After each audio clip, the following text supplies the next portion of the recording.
आमचा common subject हाच होता की या तपासावरती आणि याच्यावरती परिणाम होऊ नये म्हणून श्री धनंजय मुंडे साहेबांचा राजीनामा त्या ठिकाणी घ्यावा किंवा त्यांना बिन खात्याचं मंत्रिपद द्यावं जोपर्यंत हे ॲक्शन होत नाही, जोपर्यंत या प्रकरणाचा हे जे आहे चार्जशीट दाखल होत नाही तोपर्यंत त्यांनी पदावरती राहू नये. आणि हीच टीम प्रयत्न करतायत संभाजीराजे, आम्हाला माहिती नाही, आम्ही पण प्रयत्न करू. हे मुख्यमंत्री महोदयांना सुद्धा या बाबतीमध्ये भेटणार आहोत. मुख्यमंत्र्यांना राजीनाम्यासंदर्भात भेटणार आहात, मात्र तुमची आणि निलेश घाईवळ मी राजीनामा वगैरे एवढ्यासाठी नाही भेटणार. फक्त साहेबांना आम्ही जाऊन जे काही वस्तुस्थिती आहे आणि त्यांना सांगायची काय गरज आहे. त्यांच्याकडे गृह खाते आतापर्यंत बहुतेक बरीच माहिती वगैरे त्यांच्याकडे आली असेल. ते गृह खात्याचे प्रमुख आहेत, राज्याचे प्रमुख आहेत. आम्ही छोट्या लोकांनी सांगण्याची आवश्यकता आहे का? आमची तेवढी अवकात नाही. फार तर संभाजीराजे आणि इतर विरोधी पक्ष म्हणून ते जाऊ शकतात. आम्ही जाणं एवढे काय आमची लायकी नाही असं आम्ही म्हणतो.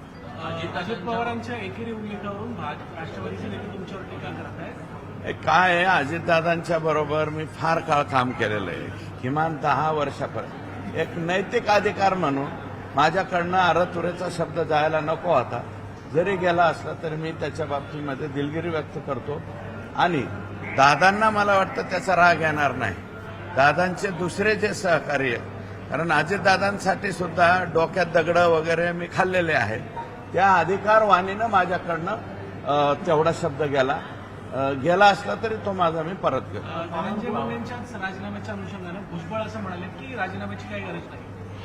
हे पहा, भुजबळ साहेब हे आदरणीय बाळासाहेब ठाकरे साहेब यांच्या हाताखाली काम केलंय. आदरणीय पवार साहेबांच्या बरोबर त्यांचे चांगले संबंध राहिले. मुरब्बी राजकारणी आहे.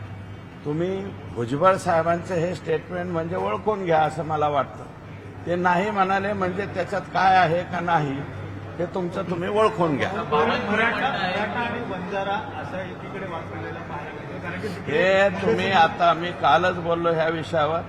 No Maratha no Vanjara. वंजारी समाजाच्या 90% लोकांना हे पटलेलं नाही.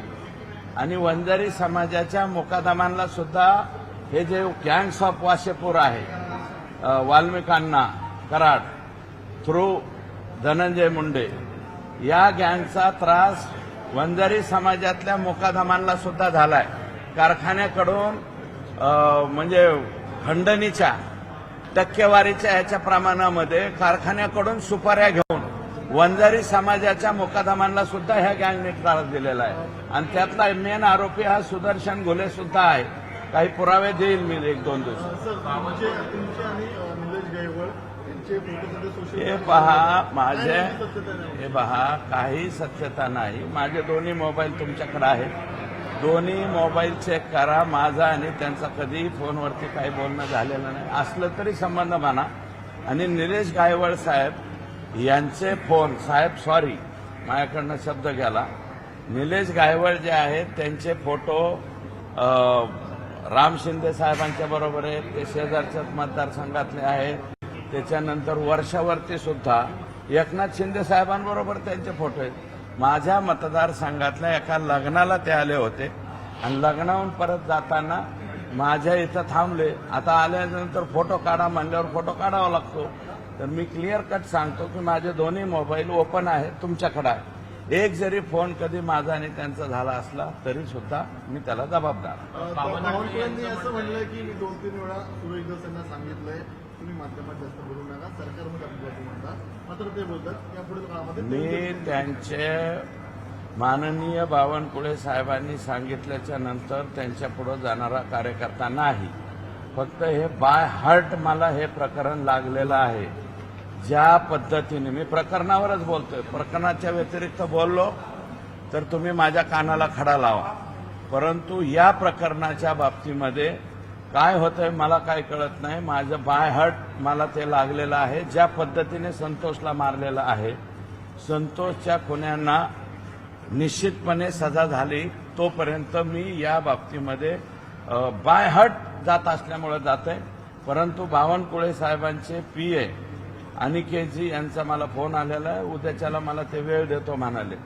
तर नेमका आमच्या दोघांचं वेळ असं मागं पुढं होते, तर ते उद्याच्याला क्लिअर होईल. तुम्ही ज्या नितीन बिक्कडवरती तुम्ही आरोप केला होता, त्या नितीन बिक्कडनं समोर येऊन सांगितले की माझे वाल्मिक कराड किंवा धनंजय मुंडेंशी संबंध नाही आहेत. मी 25 जूनला कामानिमित्त धनंजय मुंडे 25 जून तारीखच नाही, मी 19 जून आरोप सांगितलं. फेटाळले त्यांनी. हे बघा, माझी विनंती आहे माध्यमांना, जे लोक संतोष देशमुखच्या खुनामध्ये सहभागी, कदाचित हा पण आरोपी होऊ शकतो, तिथून आरोपी पळाल्याच्या नंतर यांचं जे गाव आहे फकराबाद तालुका वाशी, इथं त्यांनी आरोपी सांभाळलेत किंवा तिथून पुढे पाठवण्यासाठी सुद्धा या बिक्कडनी मदत केलेली आहे. हा बिक्कड आज उद्या बहुतेक आतमध्ये सुद्धा जाऊ शकतो. त्याच्याबरोबर फोन आहेत सगळे. आणि वाल्मिक अण्णा कराड आणि धनंजय मुंडे यांच्याबरोबर किती वेळा कुठं बसलेले आहेत ते सगळं मी सांगण्याची काय गरज आहे, पोलीस तपासामध्ये येईल ना.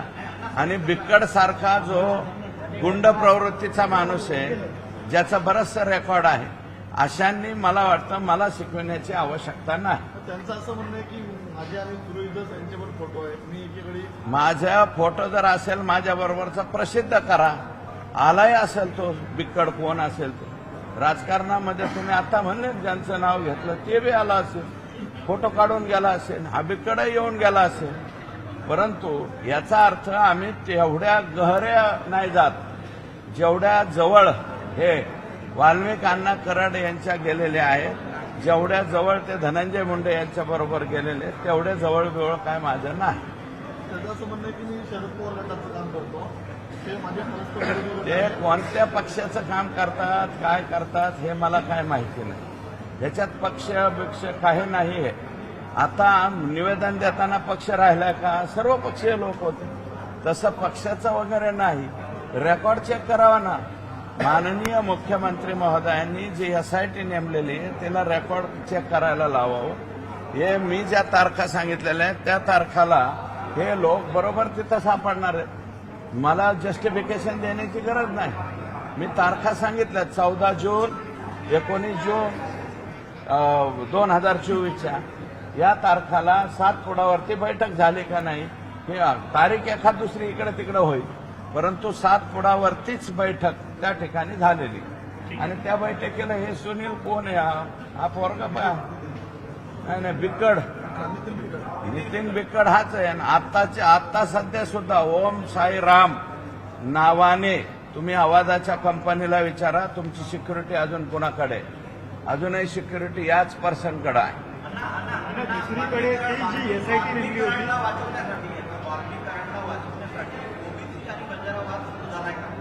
हे असलं काही होणार नाही. तुम्हाला मी हात जोडून पाया पडून विनंती करतो, कसलं जातीवादन कसलं काय हो हे बघा. शांतिवन चालवणारे काका नागरगोजे म्हणतात त्यांना, ते स्वतः गेले. दीपकराव नागरगोजे खूप चांगलं काम करतात. ते स्वतः संतोष देशमुखच्या घरी भेटायला गेले. एवढं हातभर पोस्ट लिहिली, ढासाढासा रडले. इन फ्रंटचे सिरसाट नाही बारगजे, काय काम आहे त्या माणसाचं, जाऊन बघा. इन फ्रंटचे फक्त ज्यांचे जे मुलं एड्सग्रस्त आहेत त्यांचा सांभाळ करतात. आणि हे काका जे आहेत नागरगोजे, हे गोरगरीब अनाथ मुलांचा सांभाळ करतात. हे दोन्हीही माणसं वंजारी समाजाचे आहेत. यात कुठले जात. आणि तिथं जाऊन हातातभर पोस्ट लिहिल्यात. जीवाची वाडी सारख्या गावाचे लोक संतोषला भेटायला गेले. आणि नांदूर घाट जे गाव आहे तर आमदार सुरेश धस हे वेगवेगळ्या प्रश्नांना घेऊन उत्तर देत होते. आरोपी विष्णू चाटेला कोर्टात हजर केलं जातं. आत्ता क्षणाची ब्रेकिंग न्यूज आपण बघतोय. आरोपी विष्णू चाटेला कोर्टात हजर केलं गेलंय आणि आता अर्थात याबद्दल